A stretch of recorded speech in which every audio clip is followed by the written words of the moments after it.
अकोला जिल्ह्यातील मूर्तिजापूर शहरात 4 दिवसांपासून बेपत्ता असलेल्या एका व्यक्तीचा मृतदेह विहिरीत आढळल्याने खळबळ उडाली आहे।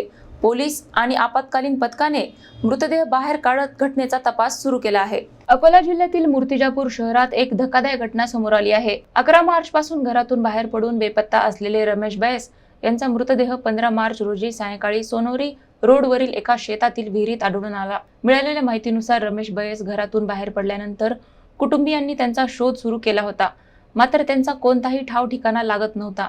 दरम्यान सोनोरी रोड परिसरातील एका शेतातील विहिरीत अज्ञात व्यक्तीचा मृतदेह दिसल्याची माहिती स्थानिकांना मिळाली।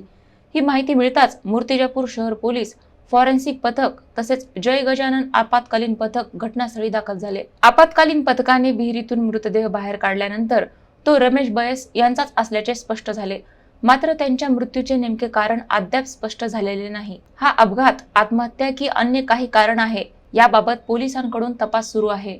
या घटनेमुळे परिसरात हळहळ व्यक्त केली जात आहे।